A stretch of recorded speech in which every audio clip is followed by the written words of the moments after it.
So అమెరికాకి liberation day నిన్న. Liberation day అంటే మీకు తెలుసు కదా, ట్రంప్ చెప్పిన లిబరేషన్ డే. ఎందుకంటే టారిఫ్స్ అన్ని రిటాలియేటరీ టారిఫ్స్ గా, కానీ ట్రంప్ దీన్ని కైండ్ టారిఫ్స్ గా అన్నారు. I call this kind reciprocal. This is not full reciprocal. This is kind reciprocal. But ఎందుకంటే రిటాలియేటరీ టారిఫ్ అంటే టిట్ ఫర్ టాట్. మీరు నాకు 100 వేస్తే నేను మీకు 100 వేస్తాను. కానీ ఆయన ఏం చెప్పాడంటే నేను అలా వేయలేదు, అన్ని చాలా డిస్కౌంట్లతో వేసాను అని. ఫర్ ఎగ్జాంపుల్, ఇండియా మనకి 54% అమెరికాకి వేస్తే ఈయన మాత్రం తిరిగి 26% వేశారు, కానీ రియాలిటీలో అది 27%. దాని గురించి వీడియోలోకి మాట్లాడదాం. అంతేకాకుండా 3 దేశాలకి ఎక్స్ట్రా టారిఫ్లు నిన్న పడలేదు. అవి ఏంటో మీరు గెస్ చేయగలరా? మెయిన్ పార్ట్లో అలాగే చెప్తాను, ఈలోగా మీరు గెస్ చేయగలిగితే ఆ 3 దేశాలు ఏంటో కామెంట్ పెట్టండి. అంతేకాకుండా ఇవాళ స్టాక్ మార్కెట్లో ఈ కైండ్ టారిఫ్స్ వలన రక్తపు టేరులు అంటే రక్తపు టేరులు పారాయి. అమెరికాలో డౌ జోన్స్ ఇవాళ 4% పడిపోయింది, 1679 పాయింట్లు. S&P 274 పాయింట్లు అంటే 5% పడిపోయింది. తర్వాత నాస్డాక్ 6% పడిపోయింది. ఎలాంటి రక్తపు టేరులో నేను ఇంకా మాటలో కూడా వర్ణింపలేను. నేను యూజువల్గా నా అకౌంట్లు స్టాక్ మార్కెట్ గురించి మాట్లాడను, కానీ నేను ట్రేడ్ చేసే ఎన్ని అకౌంట్లోని ఒక 2 అకౌంట్లో ఎంత లాస్ వచ్చిందో ఈ మధ్యన మీకు ఆ నెంబర్ అయితే పెడతాను ద మెయిన్ వీడియోలో. ఓకే, ఇదే కాకుండా అసలు ఈ టారిఫ్ నెంబర్ ఏ విధంగా ఈ టారిఫ్ నెంబర్ మీద వచ్చారో దాని గురించి కూడా మాట్లాడదాం. ఓకేనా? ఇవన్నీ ఈ వీడియోలో క్లియర్గా కవర్ చేస్తాను. కాకపోతే నిన్న నేను చాలా డీటెయిల్డ్గా ఈ టారిఫ్స్ మీద వీడియో చేశాను. ఆ వీడియో కానీ మీరు మిస్ అయి ఉంటే, నేను చాలా నా శక్తి మేరకి అందరికీ అర్థమైనట్టయితే ఆ వీడియో చేశాను. ఆ వీడియో మీరు మిస్ అయినట్టయితే తప్పకుండా నా వీడియో లిస్ట్లో చూడండి. అది చూసి ఈ వీడియోకి వస్తే that it makes absolute sense. ఓకేనా? సో ఇవాళ నేను చాలా సీక్రెట్స్ రివీల్ చేయబోతున్నాను. నాకు ఈ 2-3 రోజుల్లో నా అకౌంట్లో అంతా కాదు, ఒక 2 శాంపుల్ అకౌంట్లు, 2 ర్యాండమ్ అకౌంట్లు, నేను ట్రేడ్ చేసే 5-10 అకౌంట్లు అవన్నీ కాదు, కానీ ఎంత మైనస్ అయిందో చూస్తే మీకు తెలుస్తుంది నేను ఇంకా ఎలా నవ్వగలుగుతున్నానని. ఓకేనా? సో మెయిన్ వీడియోలోకి ఇప్పుడు వెళ్ళిపోదాం. Let's go.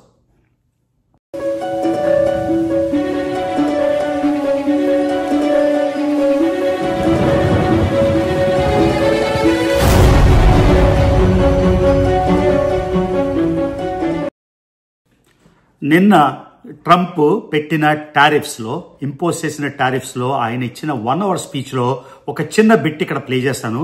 అంత హార్ష్గా అది ఒక లెవెల్లో ఉంది. ఇండియాలో రాజకీయ సభలు కొన్ని వింటాం కదా, కొన్ని రాజకీయ సభలో ఏ విధంగా మాట్లాడతారో ఆ విధంగా, లేకపోతే ఒక స్వాతంత్ర సమరయోధుల మీటింగ్లో ఎలా మాట్లాడతారో అలాగా ఆ క్లిప్ అయితే ఇక్కడ పెడతాను. ఓకే, చూడండి ఒకసారి. near and far, both friend and foe alike, they watched in anguish as foreign leaders have stolen our jobs, foreign cheaters have ransacked our factories, and foreign scavengers have torn apart our once beautiful American dream. Our country and its taxpayers have been ripped off for more than 50 years, but it is not going to happen anymore. So already నిన్న వీడియోలో చాలా డీటెయిల్గా explain చేశాను. కాకపోతే మొట్టమొదటిగా దెబ్బ పడింది obviously American consumers అందరికీ, అంటే అమెరికాలో ఖర్చు పెట్టే వాళ్ళందరికీ చాలా పెద్ద దెబ్బ మొదటిగా. ఎందుకంటే ఈ టారిఫ్స్ అన్ని మొత్తానికి మా నెత్తి మీద పడతాయి కాబట్టి. సో ప్రపంచంలోనే ఎక్కడైనా ఎవరికైనా డ్రీమ్ ఏంటంటే ఒక మంచి ఇల్లు ఉండాలని, తర్వాత మంచి కారు ఉండాలని, ఇదే కదా విష్ లిస్ట్ ఉంటుంది. సో కాబట్టి అమెరికాలో కన్జ్యూమర్స్కి మొట్టమొదటిగా ఇళ్ళు చాలా ఖరీదైపోతాయి. ఎందుకంటే ఇళ్ళన్నీ ఇక్కడ మీకు నిన్న వీడియోలో చెప్పినట్టు లంబర్ అంటే వుడ్తో చేసినవి. ఓకే, సో నిన్న ఒక ఆయన కామెంట్ పెట్టాడు నాకు, నేను ఇల్లు గురించి మాట్లాడితే లంబర్ని ఎగ్జామ్ట్ చేశారని. నేను ఇవాళ చెక్ చేశాను, లంబర్ అయితే ఎగ్జామ్ట్ అవ్వలేదు. సో మొత్తానికి 1/3 ఆఫ్ అమెరికాలో వచ్చిన వుడ్ కెనడా నుంచి వస్తుంది. కాబట్టి ఈ టారిఫ్ల వల్ల ఇల్లు రేట్లు పెరిగిపోతాయి. 2 కార్లు లాస్ట్ ఇయర్ అమెరికా 8 మిలియన్ కార్లు ఇంపోర్ట్ చేసుకుంది, అంటే 80 లక్షల కార్లు. ఈ 80 లక్షల కార్లు వాల్యూ $438 బిలియన్. ఓకే, సో కార్లు లోపల మ్యానుఫ్యాక్చర్ అయిన, అంటే ఫర్ ఎగ్జాంపుల్ ఏదైనా కారు ఇంపోర్ట్ చేసుకున్నప్పుడు సప్లై లైన్స్ మీద డిపెండ్ అయి ఉంటుంది. నిన్న ఆ పాయింట్ నేను క్లారిఫై చేయలేదు. ఒక కార్ అంతా కూడా యథావిధంగా రాదు, కానీ కొన్ని పార్ట్స్ వస్తాయి. ఆ పార్ట్స్ మీద టారిఫ్స్ వల్ల యావరేజ్న ప్రతి కారు అమెరికాలో $4,000 నుంచి $11,000 పెరుగుతుంది. Okay, on average price. ఇది ఎకానమిస్ట్లు ఇచ్చిన నెంబర్, నేను ఇచ్చిన నెంబర్ కాదు. సో ఇల్లు రేట్లు పెరిగిపోతున్నాయి. కార్ రేట్లు పెరుగుతున్నాయి. తర్వాత ఫ్యూయల్ అంటే పెట్రోల్, డీజిల్, ఇది కూడా కొంత చమురు కెనడా నుంచి, కొంత చమురు వెనిజులా నుంచి, కొత్త చమురు ఇంకెక్కడి నుంచో అలా దేశాల నుంచి వస్తాయి కాబట్టి చమురు కూడా పెరిగిపోతుంది. ఆ తర్వాత నేను రాసుకున్న లిస్టు 4వది గ్రోసరీస్. ఇప్పుడు అవకాడోస్ చెప్పే కదా మెక్సికో నుంచి వస్తాయి. అవకాడోలోని టారిఫ్స్ ఉన్నాయి కాబట్టి అవకాడోస్ ఆటోమేటిక్గా ప్రైస్ పెరిగిపోతుంది. అంతేకాకుండా అమెరికాలోని బ్రేక్ఫాస్ట్ ఏంటి అంటే అందరూ అంటారు, ఏమంటారు, pan cakes and maple syrup అంటారు. అంతే కదా, ఆ మేపుల్ సిరప్ కూడా ఒక 60% 70% కెనడా నుంచి వస్తుంది. ఇక్కడ వర్మాంట్లో, న్యూ హ్యాంప్షైర్, న్యూ ఇంగ్లాండ్ అంటే నార్త్ ఈస్ట్లోని మేపుల్ సిరప్ వచ్చినా కూడా ఒక సబ్స్టాన్షియల్ అమౌంట్ కెనడా నుంచి వస్తుంది కాబట్టి అవి కూడా రేట్లు పెరుగుతాయి. లాస్ట్కి పార్టీ గోవర్స్ అందరికీ ఏంటి, ఆల్కహాల్. ఓకే, ఇక్కడ అందరూ కరోనా లేకపోతే టకీలా అంటే నేను తాగను కాబట్టి నా పేర్లు తెలియదు, బోర్బాన్ విస్కీ, కెనేడియన్ విస్కీ అన్నీ ఇంపోర్ట్లు కాబట్టి వీటన్నిటి ప్రైసులకి కూడా బాగా పెరుగుతుంది. సో అమెరికన్ కన్జ్యూమర్కి చాలా విధాలుగా బొక్కపడుతుంది. ఇల్లు అందరి డ్రీము, ఎక్స్పెన్సివ్ కార్లు అందరికీ కావాలి. ఇక్కడ మార్చేస్తుంటారు 2 ఏళ్ళకి 3 ఏళ్ళకి. ఒకే కారు యూజువల్గా 10 ఏళ్ళు 20 ఏళ్ళు డ్రైవ్ చేయరు. యావరేజ్ కార్ మీకు చెప్పినట్టు 4 నుంచి 11,000 అది ఇంక్రీజ్ అయిపోయింది. గ్రోసరీ ఐటమ్స్, పెట్రోలు, ఆఖరికి పార్టీ స్టఫ్, ఆల్కహాల్ అవి కూడా ఇంక్రీజ్ అయిపోతుంది. ఓకేనా? సో మీకు ఇంట్రడక్షన్లో చెప్పాను 3 దేశాలకి ఎటువంటి టారిఫ్లు వేయలేదు, ఎక్స్ట్రా టారిఫ్లు వేయలేదు. అవేంటో గెస్ చేయగలరా అన్నాను. వాడి ఆన్సర్ ఏంటి? వాడి answer north Korea, Iran, Russia. Logic ఏంటంటే ఆల్రెడీ విపరీతంగా టారిఫ్ అంటే విపరీతంగా వాళ్ళ మీద శాంక్షన్స్ ఉన్నాయి కాబట్టి, ఆల్రెడీ చాలా చాలా ఘోర పరిస్థితులు ఉన్నాయి కాబట్టి వాటికి ఇంకా టారిఫ్ ఎక్స్ట్రా అయ్యలేదు. సో ఎవరైనా ఆన్సర్ గెస్ట్ చేసి ఉంటే కామెంట్ ఆల్రెడీ పెట్టుంటే, లేదా మీరు గెస్ట్ చేసి ఉంటే congratulations. So the answer is north Korea, Iran and and Russia. ఓకేనా?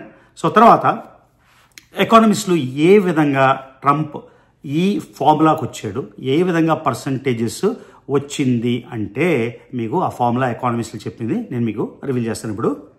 సో ఈ ఫార్ములా ఏంటంటే trade surplus, okay, trade surplus divided by ఆ దేశం ఎక్స్పోర్ట్స్. అంటే ట్రేడ్ సర్ప్లస్ అంటే ఏంటో ఇంతకుముందు వీడియోలో చెప్పాను, నిన్న వీడియోలో కూడా చెప్పాను, మళ్ళీ చెప్తాను.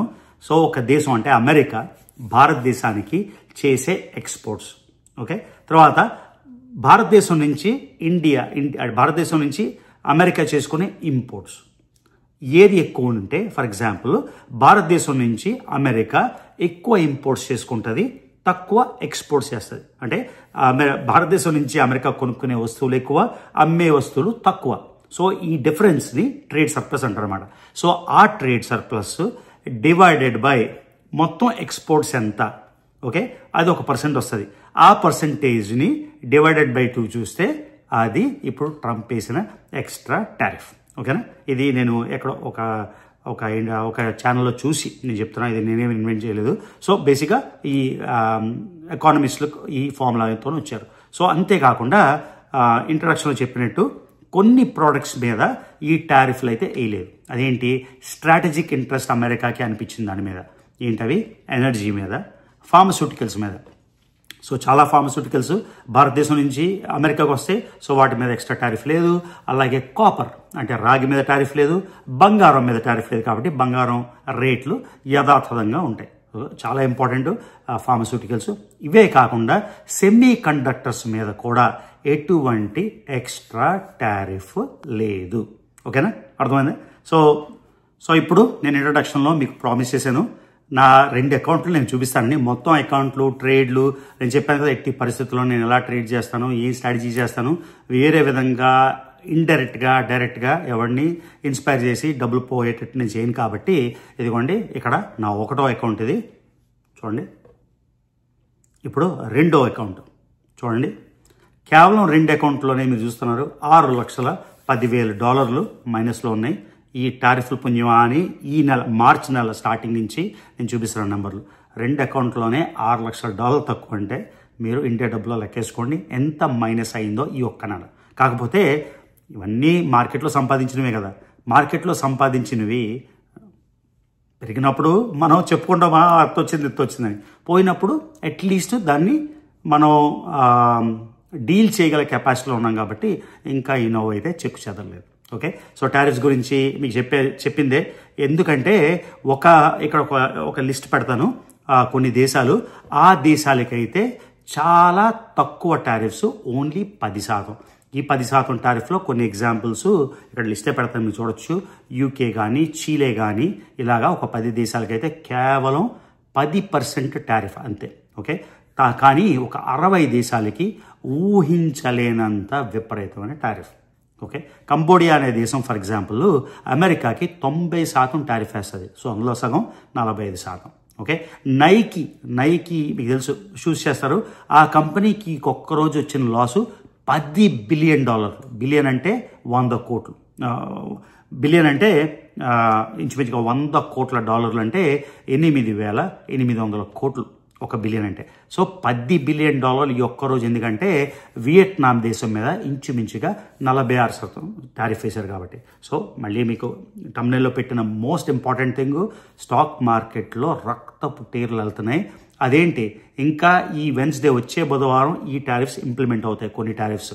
సో దానివల్ల ఇంకా తగ్గిపోతుందా తెలియదు. కాకపోతే టెస్లా మోస్ట్లీ అమెరికన్ మేడ్ కాబట్టి ఏవో పార్ట్స్ చిన్న చితగా ఎక్కడి నుంచి తెచ్చుకున్నా టెస్లా స్టాక్ మాత్రం స్టేబుల్గా ఉంది. ఇవాళ మీరు స్టాక్ మార్కెట్ చూస్తుంటే మిగతావన్నీ కుప్ప కూలిపోయి, ఇంక్లూడింగ్ యాపిల్, కానీ టెస్లా మాత్రం స్టేబుల్గా ఉంది. సో కొంతవరకు కొంత నయం. ఓకేనా. సో భారతదేశంకి ఇది గోల్డెన్ ఆపర్చునిటీ అని కొంతమంది ఎకానమిస్టులు అంటున్నారు. ఎందుకు గోల్డెన్ ఆపర్చునిటీ అని ఇప్పుడు డిస్కస్ చేద్దాం. ఓకేనా. India, very, very tough, very, very tough. The Prime Minister just left. He's a great friend of mine, but I said, you're a friend of mine, but you're not treating us right. They charge us 52%. You have to understand, we charge them almost nothing. చాలా మంది ఎకానమిస్టులు తర్వాత trade అనలిస్టులు ఏమనుకున్నారంటే భారతదేశం మీద ఎటువంటి extra టారిఫ్లు ఉండబోవు అని అనుకున్నారు. ఎందుకంటే మీకు ఆల్రెడీ తెలుసు, ఇంతకు ముందే జయశంకర్ గారు వచ్చినప్పుడు, తర్వాత పీయూష్ గోయల్ వచ్చినప్పుడు ఒక separate trade bilateral agreement India and America ఒకటి డ్రాఫ్ట్ చేస్తున్నారు కాబట్టి ఎటువంటి టారిఫ్లు ఉండవు అని. కానీ అందరితో పాటే ట్రంప్ అంటే మరీ ఎక్కువైపోయినా 26%, ఎందుకంటే భారతదేశం 52% ఎంత వేస్తుంది, సో 26% అనేసారు. కానీ దానికి ఏదో క్లరికల్ ఎర్రర్ ఆయన పట్టుకున్న బోర్డులోని, రియాలిటీలోని 27% టారిఫ్ అయితే వేశారు. కానీ కొంతమంది ఎకానమిస్టులు ఏమంటారంటే ఇది భారతదేశానికి ఒక గోల్డెన్ ఆపర్చునిటీ, దీన్ని సంథింగ్ ఇన్నోవేటివ్, సంథింగ్ ఇంట్రెస్టింగ్ అని వాళ్ళు అంటున్నారు. ఎందుకు అన్నది ఇప్పుడు మాట్లాడదాం. సో ఎకానమిస్ట్ ఎస్టిమేట్ ఏంటంటే భారతదేశానికి ఇది ఒక మ్యాసివ్ హిట్. ఈ మ్యాసివ్ హిట్ ఎంతో మీకు చెప్తాను. నిన్న నాకు వచ్చిన వీడియోకి చాలా మంది కామెంట్ ఏంటంటే భారతదేశానికి ఏం జరగదు, అది జరగదు, ఇది జరగదు అని. కాకపోతే ఇండియాకి వచ్చిన హిట్ ఏంటంటే $34 బిలియన్. మళ్ళీ బిలియన్ అంటే $100 కోట్లు, అంటే 8,800 కోట్లు. సో $34 బిలియన్ అయితే ఎఫెక్ట్ అవబోతుంది. అందులోని మెయిన్గా ఎలక్ట్రానిక్స్కి $14 బిలియన్, జెమ్స్ అండ్ జ్యువెలరీ, చాలా జెమ్స్, తర్వాత ఆర్టిఫిషియల్ జ్యువెలరీ, గోల్డ్ జ్యువెలరీ ఇవన్నీ వస్తాయి కాబట్టి భారతదేశం నుంచి అమెరికాకి అది $9 బిలియన్. తర్వాత ఆటో అండ్ ఆటో పార్ట్స్, పెద్దగా ఆటోమొబైల్స్ అన్ని ఎక్స్పోర్ట్ చేయరు కాబట్టి ఆటో పార్ట్స్ మీద వేరే పర్సంటేజ్ 27-1 కాబట్టి మొత్తానికి $34 బిలియన్ అయితే ఇండియన్ ఎకానమీకి ఎఫెక్ట్ అవుతుంది. 34 బిలియన్ అంటే చిన్న విషయం కాదు. ఇండియా జీడిపి దగ్గర 3.9 నుంచి 4.1 బిలియన్ ఎస్టిమేట్ చేస్తారు. అంటే ఇంచుమించుగా 1% ఎఫెక్ట్ అయిపోయింది. కాబట్టి ఇది ఒక మ్యాసివ్ హిట్. అంత ఇన్సిగ్నిఫికెంట్ హిట్ అయితే మాత్రం, అంటే ఇన్సిగ్నిఫికెంట్ నెంబర్ అయితే మాత్రం కాదు. సో కామర్స్ మినిస్ట్రీ కూడా ఒక స్టేట్మెంట్ ఇష్యూ చేసింది. ఆ స్టేట్మెంట్ ఏమంటుందంటే ఇది ఒక మంచి ఆపర్చునిటీ ఇండియాకి, వాళ్ళు ఎక్స్ప్లోర్ చేస్తున్నారని. అది ఏ విధంగా ఉండొచ్చు అంటే భారతదేశానికి 27%, అది ఇంకా ఘోరంగా ఉండొచ్చు, కానీ చాలా రీజనబుల్గా మంచి నెంబర్ 27%. మీరు దీన్ని చైనాతో కంపేర్ చేయండి. చైనా 54%. మీకు ఇందాక నైకీ ఎగ్జాంపుల్ చెప్పాను, $10 బిలియన్ ఓవర్ నైట్ పోయింది. ఎందుకంటే వియట్నాం మీద 46% టారిఫ్ పెట్టారు కాబట్టి. మన పక్కనే ఉన్న దేశం బంగ్లాదేశ్కి 37%. సో ఇండియా ఏ విధంగా బెనిఫిట్ అవుతుంది అంటే, మళ్ళీ ఫార్మాస్యూటికల్స్ని ఎగ్జామ్ చేశారు. మీకు ఆల్రెడీ స్టార్టింగ్లోని మధ్యలో చెప్పినట్టు రాగి, గోల్డ్, ఎలక్ట్రానిక్స్ ఇవన్నీ ఎగ్జామ్ చేశారు. కానీ ఇప్పుడు టెక్స్టైల్స్ బంగ్లాదేశ్ నుంచి విపరీతంగా ఇండియా కొనుగోలు చేస్తుంది.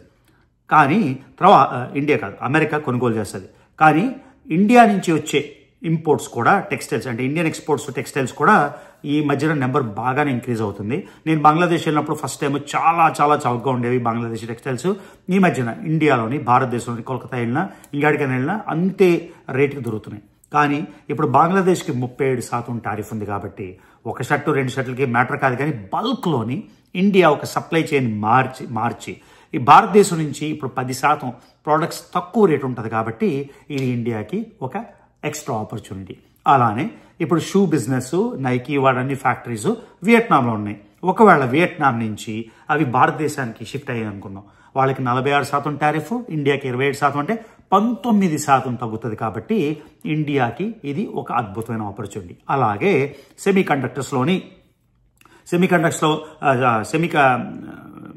సెమీకండక్టర్స్ ఈ చిప్స్లోని కొంచెం ఉన్నా కూడా ఇప్పుడు ఎలక్ట్రానిక్ లైన్స్లో కూడా ఎలక్ట్రానిక్స్లో ఇప్పుడు చైనా మీద 54% టారిఫ్ ఉంది. సో చైనా నుంచి విపరీతంగా చిన్న చిన్న ప్రోడక్ట్స్ బొమ్మలు ఇవన్నీ వస్తాయి. అవన్నీ కూడా షిఫ్ట్ అయితే ఇండియాకి కొత్త ఇండస్ట్రీ స్టార్ట్ అయితే అసెంబ్లీ లైన్ స్టార్ట్ అయితే చాలా తక్కువ కాబట్టి ఇండియాకి ఇది హ్యూజ్ బెనిఫిట్.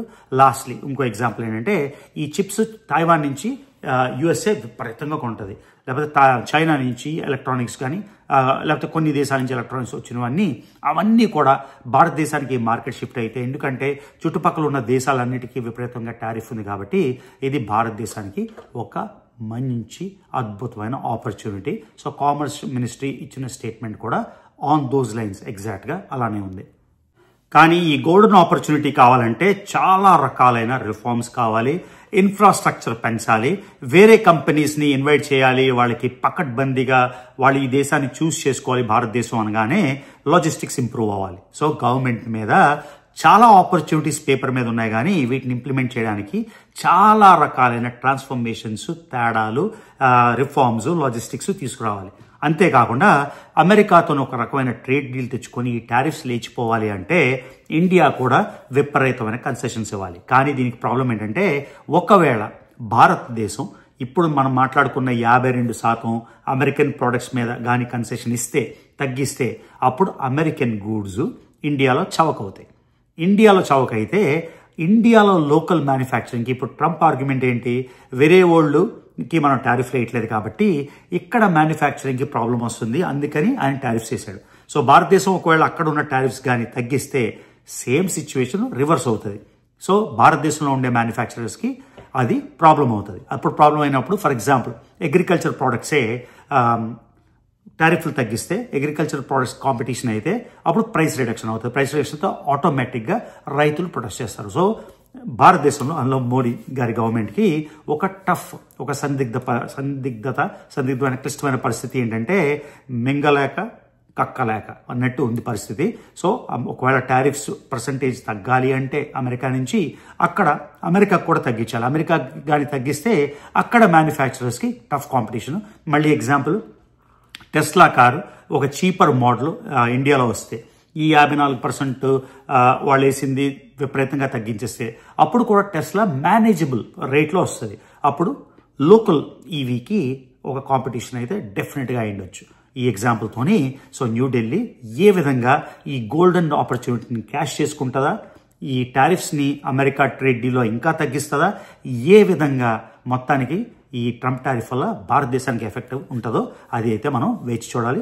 మళ్ళీ మీకు క్లియర్గా ఎక్స్ప్లెయిన్ చేశాను ఏ ప్రోడక్ట్స్కి ఎగ్జంప్షన్ ఉంది, అసలు టారిఫ్లు ఎలా వర్క్ అవుతాయి, భారతదేశం ఏం చేయబోతుంది, స్టాక్ మార్కెట్ గురించి చాలా టాపిక్స్ అయితే కవర్ చేశాను. ఎన్ని నిమిషాలు వచ్చిందో నాకు తెలియదు కానీ మొత్తానికి చాలా చాలా చాలా ఎక్కువ మాట్లాడాను. కాబట్టి ఈ టాపిక్లు ఇంకా కంటిన్యూ చేద్దాం. ఎందుకంటే నేను అమెరికాలో ఉంటున్నా, ఎవరో ఎక్కడో కూర్చొని అమెరికా గురించి అసెస్ చేయడం కన్నా నేను అమెరికాలో ఉంటున్నాను కాబట్టి మేము రోజు ఇక్కడ అనుభవిస్తున్నాం కాబట్టి ఏ విధంగా ఎఫెక్ట్ ఉంటుంది నేను కొంచెం బెటర్గా ఎక్స్ప్లెయిన్ చేయగలనేమో అని నాకు అనిపిస్తుంది కాబట్టి ఈ వీడియోలో అది చేస్తున్నాను. సో యాజ్ ఆల్వేస్ మీరు ఎప్పట్లానే నా వీడియోస్ చూస్తున్నట్టయితే మోర్ దెన్ ఒక వీడియో నాకు చూసినట్టయితే మర్చిపోకుండా రవి తెలుగు ట్రావెలర్ ఛానల్కి సబ్స్క్రైబ్ చేసుకోండి, వీడియోస్ లైక్ చేయండి, షేర్ చేయండి. See you in the next video.